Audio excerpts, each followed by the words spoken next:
How are y'all doing? Good.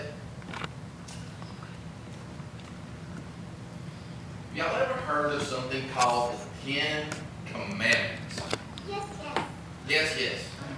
You've heard of the 10 Commandments? What does the 10 Commandments tell us? You shall have no other gods before me. You're a pretty smart cookie.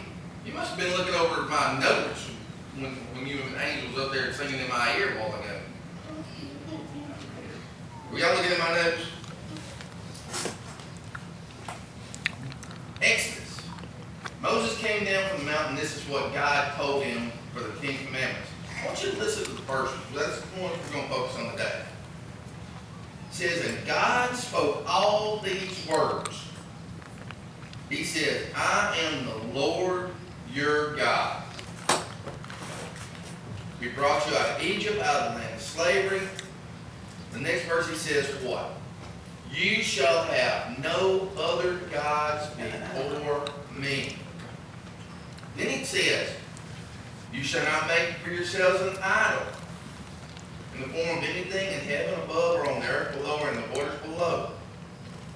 You shall not bow down or worship them, for I, the Lord your God, am a jealous God, punishing the children of the sin of the fathers to the third and fourth generation of those who hate me, but showing love for 1,000 generations of those who love me and keep my commandments.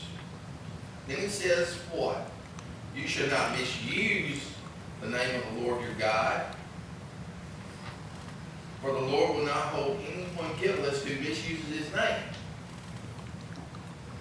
The fifth commandment, remember the Sabbath day by keeping it holy.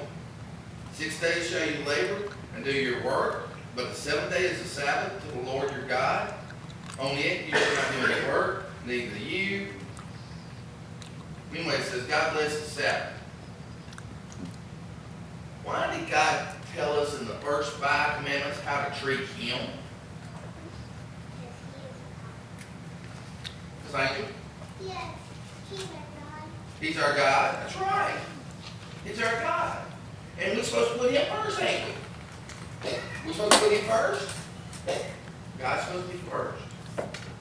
Is He always?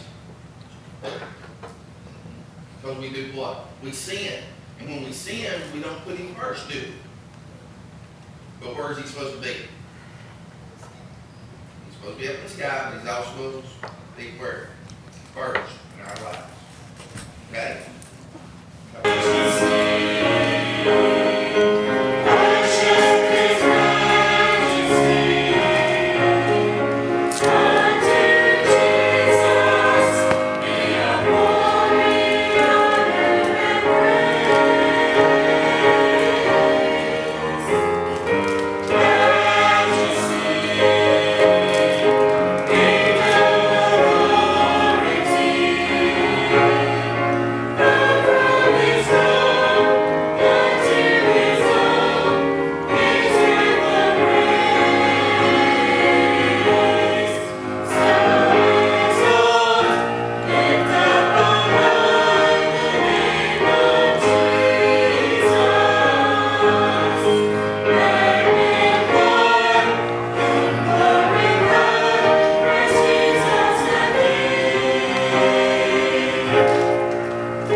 Watched the news this week. Anybody watched the news, picked up the paper, something along that lines? Did you find anything good in it?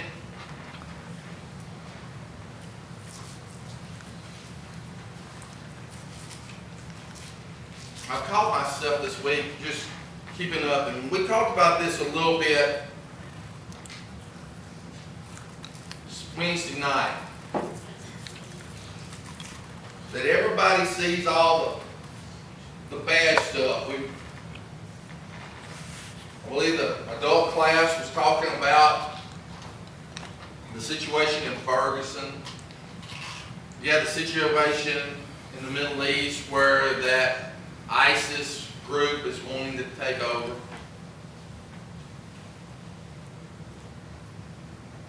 You see folks throughout just finding stuff to fuss about.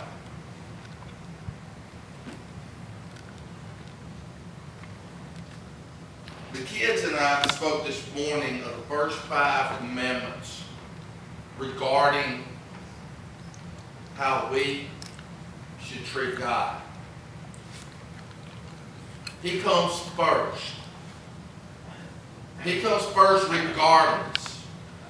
And so many times we find stuff to put ahead of it.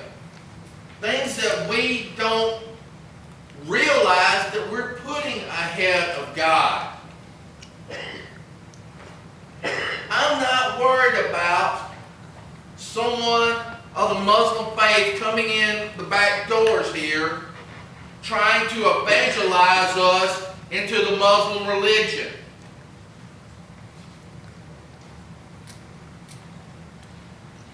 I could really care less when I go to eat at a local restaurant and they've got a Buddha there that they expect you to sit there and rub his belly.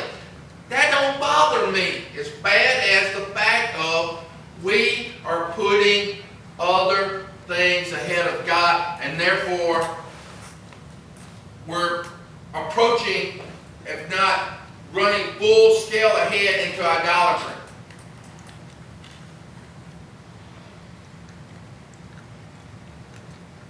God's in charge.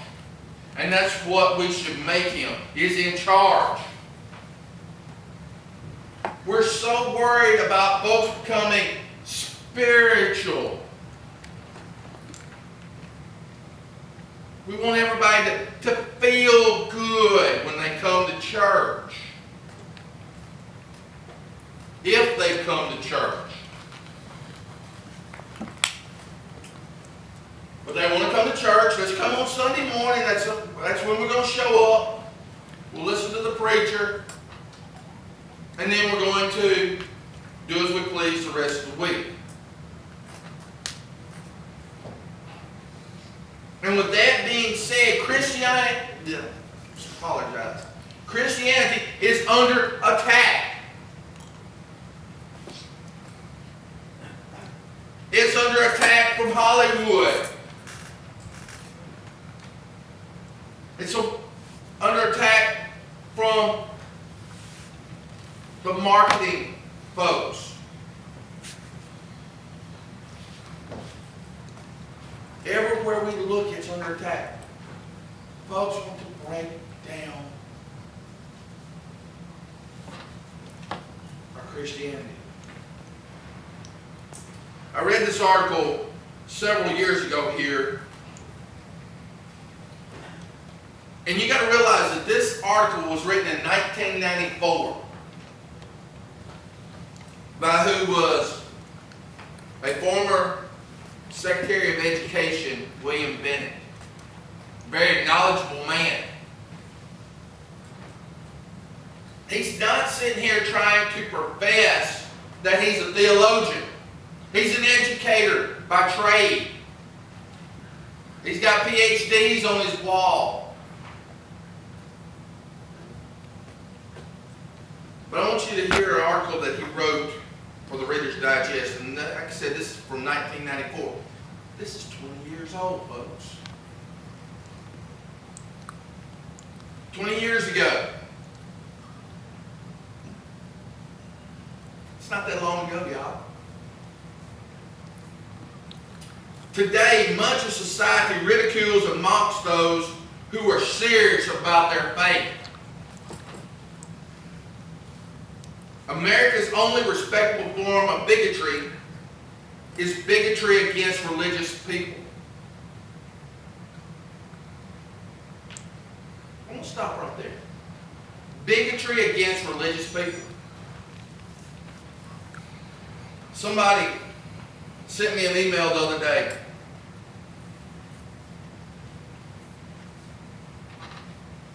Atheists don't want you praying in church. Who was it? Madeline O'Hara? Went before the Supreme Court and got the prayer thrown out of public school.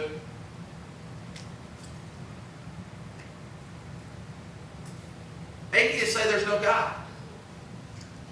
So why does that bother them that we're praying to someone who doesn't exist?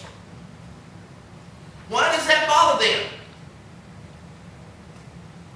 We're persecuted because why? We want to have prayer in school, in public. He was saying this in 1994. How much worse has it gotten in 20 years?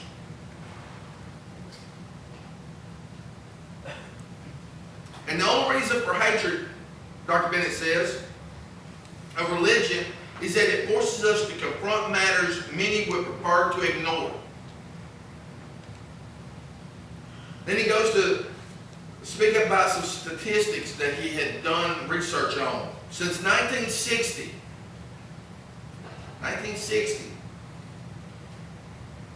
the gross domestic product from 1960 to 1994 had tripled.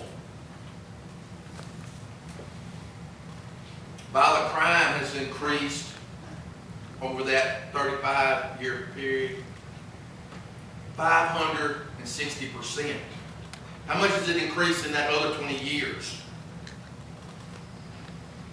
Divorces have more than doubled. The percentage of children in single-parent homes has tripled.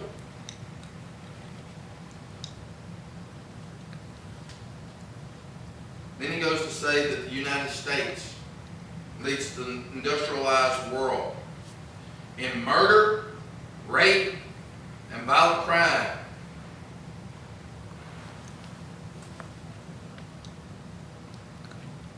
In that time, the numbers for what the students were doing were going down. I love this little fact. In 1940, teachers identified the problems in American schools: talking, chewing gum, making noise, and running in the hallway. Anybody here tell me what's the chief problems in schools now? Drugs, alcohol, teen pregnancy, suicide, rape, and assault. We have lost our shock factor, y'all. I didn't even curl anybody's toenails, and I said that's what is deemed the worst things in school. We've watched the news all week. We've seen what's happened in Ferguson, Missouri all week. They've rioted. A man lost his life because of a confrontation between two individuals.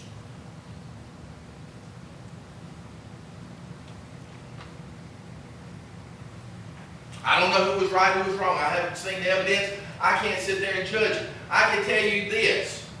On both sides, you have the mob mentality. You have the mob mentality. Because he gave an example. In 1992, during the Los Angeles riots, y'all remember those? Right after Rodney King issued? There was two men by the name of, make sure I get it right, Damian Williams and Henry Watson. Mr. Williams took a stone and crushed a man's skull in while Mr. Watson held him. It was filmed. It was filmed, y'all.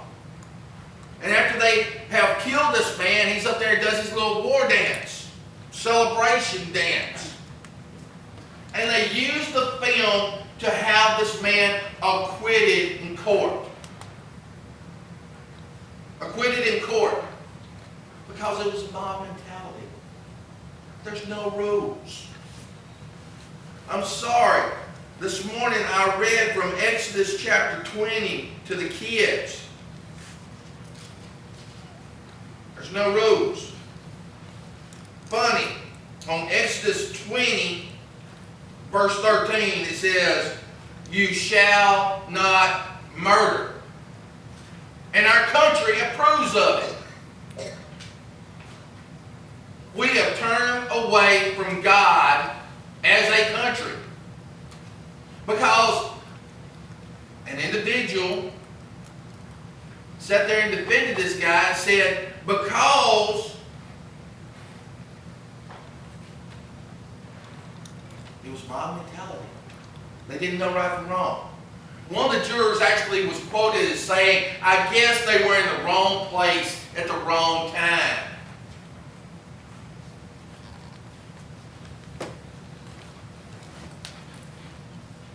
But Dr. Bennett finished up his little essay with this statement. Today, we must carry on a new struggle for the country we love. We must push hard against an age that is pushing hard against us. If we have full employment and greater economic growth, if we have cities of gold and alabaster, but if our children have not learned to walk in goodness, justice, and mercy, then the American experiment, no matter how gilded, has failed. We're not the first ones to do it. The basis for today is coming out of 1 Kings 18. If you want to turn there, 1 Kings 18. We're going to look at several verses out of that chapter. Because Elijah got the king stirred up. The king, Ahab, and his wife Jezebel were bad people. They worshiped the god Baal. And I say that with little g.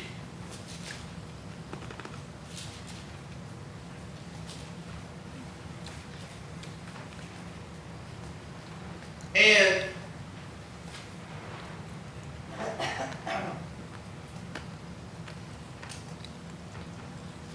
Elijah was standing up.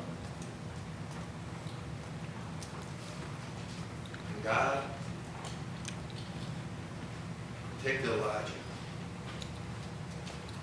Elijah called for God to get Ahab and Jezebel's attention. He prayed for no rain. 3 years, there was no rain. And we start off here in 1 Kings chapter 18 with a showdown. Elijah goes to Obadiah. Obadiah is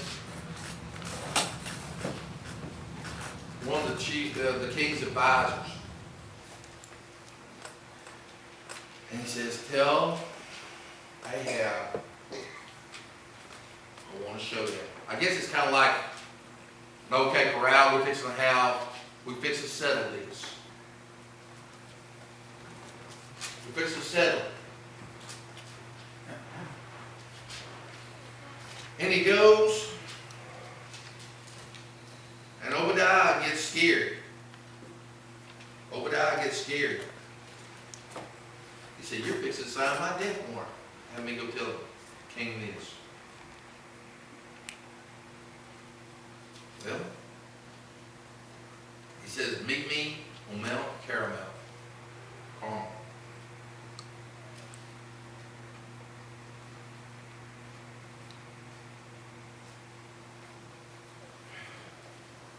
And he says, "Meet me there, and we're fixing to see who's God. Either Baal or God will be the God of Israel."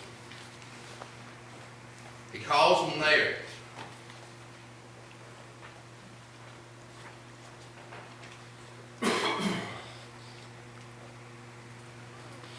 And they set up 2 altars. I'm just giving you a background. They set up 2 altars. He says, y'all got 450 of the priests of Baal and Asherah. Y'all get to go first.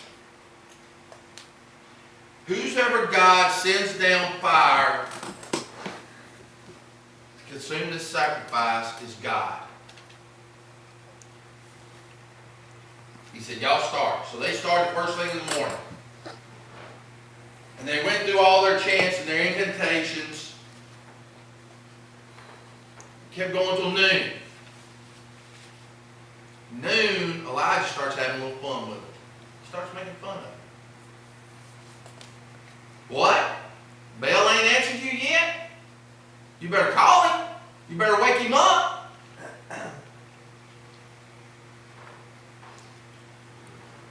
What happens when we go poking fingers at the establishment? What happens?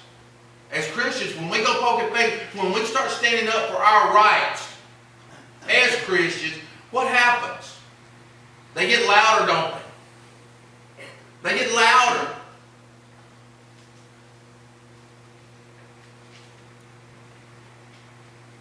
They started cutting themselves, bleeding, trying to show their passion.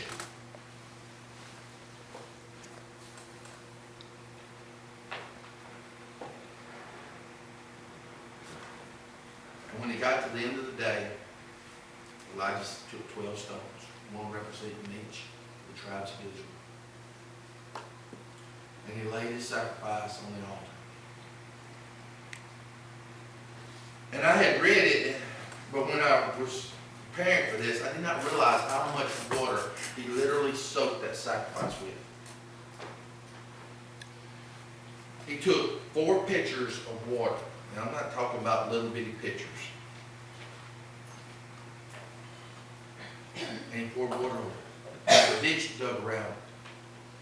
He emptied those pitchers 3 times. There was 12 containers of water poured on it. And God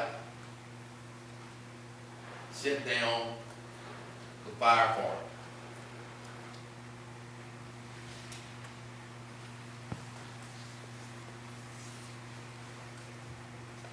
And consumed it. And then Elijah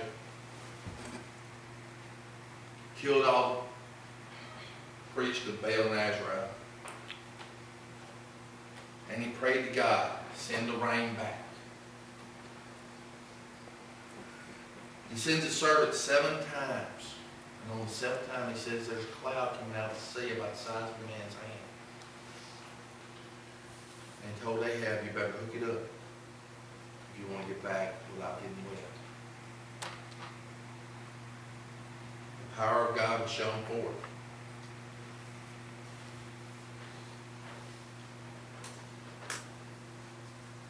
Now the question comes up, what do you do? Solomon solved that problem in 2 Chronicles 7:14. Barry's fixed to put it on the screen, and I want you to look at this. This was before Elijah ever went to Ahab. This was centuries before.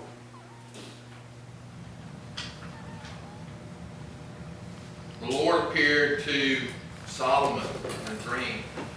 And it reads simply this. If my people, I'm not saying America is God's chosen people. We ain't. Get that misconception out of your head. We ain't. Israel is God's chosen people. But Christians who are called by my name, we're called by Christ's name, we're Christians, will humble themselves and pray and seek my face and turn from their wicked ways.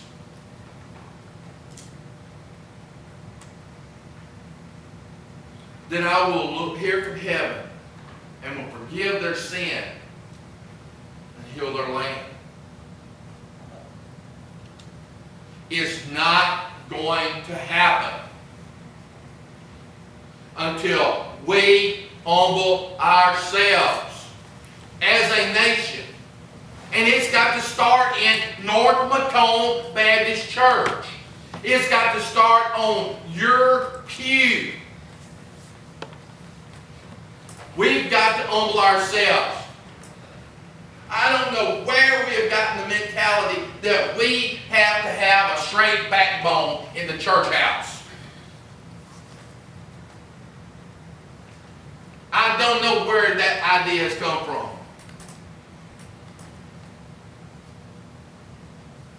We can't bow before God. We've gotten that idea. Are we that prideful?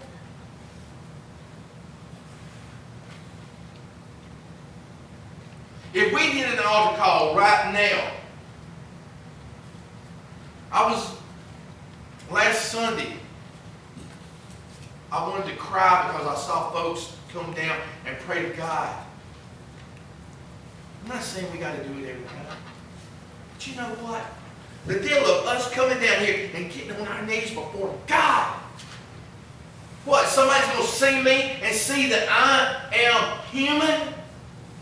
That I have to honor God by getting on my hands and my knees before Him? Before others? Our nation has gotten where we have gotten to have that straight back, I ain't giving respect to nobody until they give it to me first. Guess what? That idea goes out the door today in North McComb Baptist Church. God gets respect because He's God.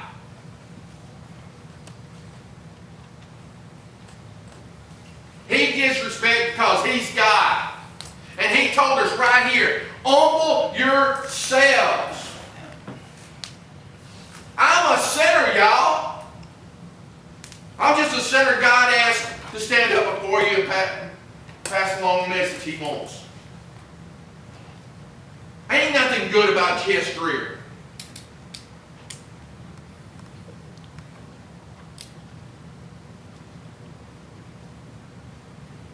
We have to humble ourselves before Him. Until we get broken. Hello? Until we get broken enough where that we can get that stiff rod out of our back and bend it toward Him, ain't nothing going to happen.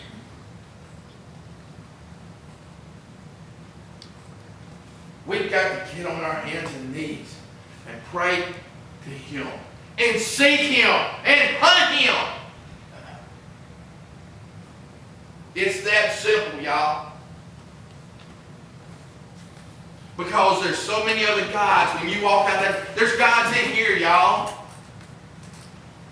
Because we're thinking about what all else we could be doing right now instead of sitting here in this church. Or what I got to do this evening. Or I got to do this week. Anything that's got your mind away from God right now is an idol.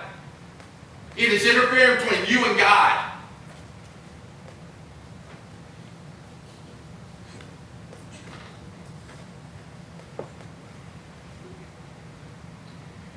We've got to turn from our ways.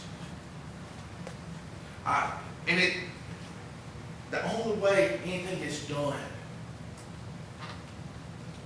is we have to set examples. How do little kids learn anything? When the babies, how do they learn anything? How do they learn to smile? Do they see us smile at them? They don't know what a smile is. They smile when we look at them. If we smile at them, it's mimicking. Well, guess what? If North McComb goes out there and we're praising God in everything that we do in this week, we leave out these things that we do. If we're praising others see us doing that, guess what? They're going to follow us. Because you know what? We followed them long enough. y'all.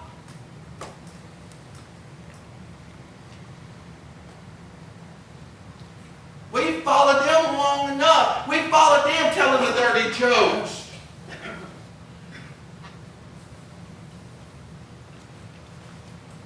We followed them watching what Hollywood puts out and saying, this is the norm. No, it's not, y'all. It's not the norm. God set the norm.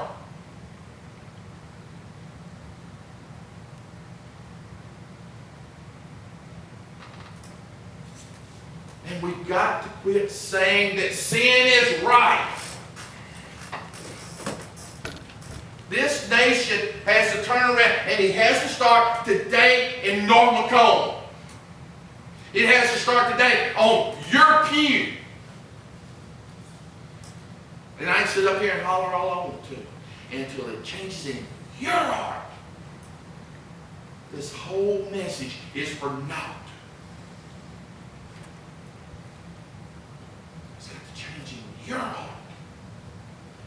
Today.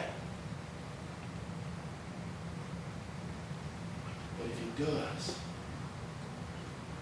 if you do that, then he made a promise that I will hear from heaven and forgive their sin and heal their land. I'm tired of picking up the newspaper. I'm tired of turning on the TV and all I see is how everything else is trying to rule our land.